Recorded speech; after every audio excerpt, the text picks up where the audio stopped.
You know your agency has a problem when it buys cutting-edge technology, then assigns it to whoever rebooted the router last without crying. Public safety keeps buying smarter tools, but too often nobody owns the mission of making them actually work. That's coming up next on TiPS, Today in Public Safety. Welcome to TiPS, Today in Public Safety, your go-to podcast for today's breaking stories and public safety news. Here's your host, Fletch, with today's tips. Welcome to TiPS, Today in Public Safety. This is Fletch.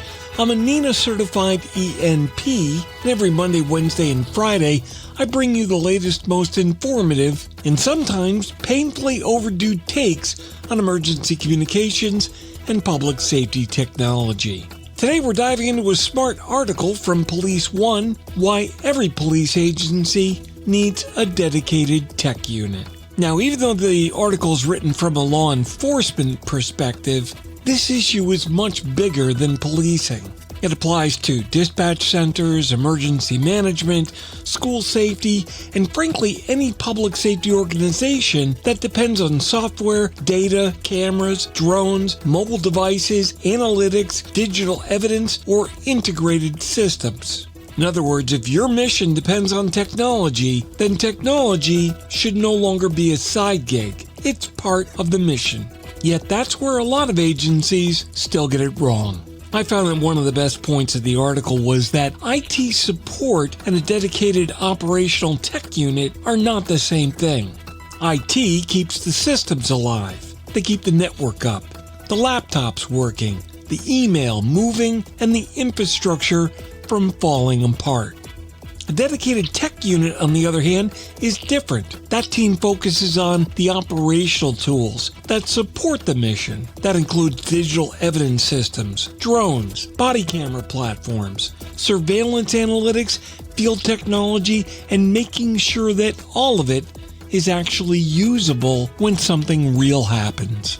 Why? Because tools don't deploy themselves. Tools don't train users. They don't write policy. They don't test workflows. And they definitely don't fix themselves at 2 o'clock in the morning during a major incident. It takes ownership. And ownership should not be random. I think that too many agencies out there do this backwards. They buy a platform, bring in a vendor, get a demo, and sit through a few PowerPoint slides. Then if they buy it, they just toss the technology onto the organization, kind of like a live raccoon, and hope everybody just figures it out. That's not a strategy. That's chaos with a login screen. Another strong point that struck me from Belanger's article is that agencies need to rethink who they hire into these roles. Not every tech expert looks like the classic public safety command type personality. Sometimes the best person for the job is the one who is curious, methodical, hands-on, and knows how to troubleshoot under pressure. He talks about looking for people with real-world technical instinct, not just polished resumes or interview performance. And when you think about it, that makes perfect sense, because public safety has a bad habit of confusing confidence with competence. Sometimes you get both, and that's fantastic, but sometimes that person who talks the biggest game, especially about technology, is also the one most likely to click the wrong thing, break the workflow, and blame the vendor in response. A dedicated tech unit needs people who actually like learning systems, documenting processes, maintaining readiness, testing tools, and keeping up with the change in the industry. Because technology in public safety doesn't sit still. It evolves constantly. And if nobody inside the agency owns that evolution, the agency falls behind fast. Belanger also makes the point that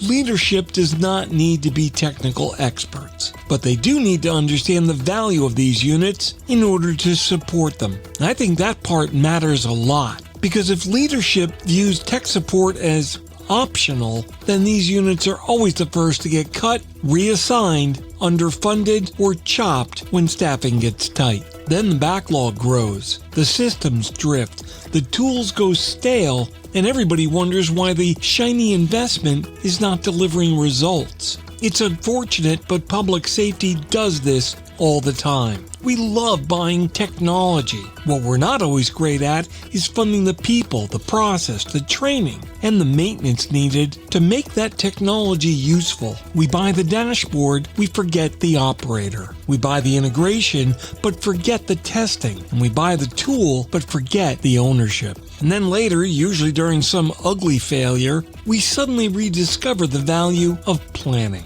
Belanger also points out that agencies that don't build this capability internally end up depending too heavily on outside partners, federal partners, neighboring jurisdictions, outside specialists, vendors, or borrowed resources that can all help, but they're not a substitute for in-house capability. This is just as true in 911 as it is in policing. If your ECC needs to depend on outside magic every time there's a CAD issue, a GIS problem, or a recorder failure, or a routing issue, a cybersecurity scare, or camera integration problem, then you don't really have resilience. You got dependency wearing a nice uniform. Partners matter. Vendors matter. Mutual aid matters. But those things should be extending your capability, not replacing it. Because when everybody is busy and the vendor's support queue is backed up and the incident is unfolding faster than the help desk can answer, it's your internal readiness that saves you. Reality check. Here's the reality check. A lot of agencies do not have a technology shortage. They've got an ownership shortage. The systems are there, the software is there, the subscriptions are definitely there. What's missing is a dedicated operational team that's responsible for turning all of that into real mission capability. And as AI, analytics, automation, and digital evidence continue to expand, the problem gets more serious, not less. The bad guys are already using better tools, and the public is expecting faster results. Data keeps growing, systems keep multiplying.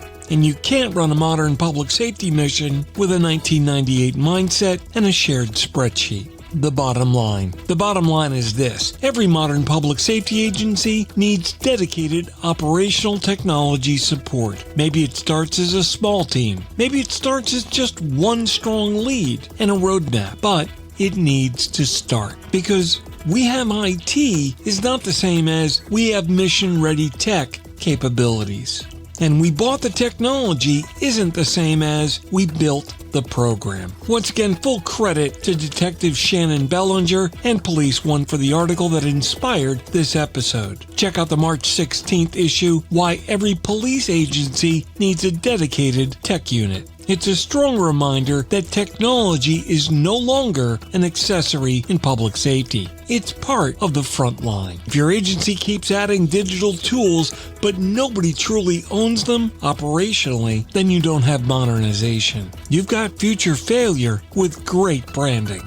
That wraps up this episode of TiPS Today in Public Safety. Thanks so much for listening. For more updates and insights, you can follow me on social media at Fletch911. And don't forget to check out 911tips.com for a complete archive of our previous episodes. My blogs are available online at Fletch.tv, and my professional website is Fletch911.com. Stay safe, thanks so much for listening, and if you're in public safety, thanks for what you do every single day. I'll see you next time. Take care.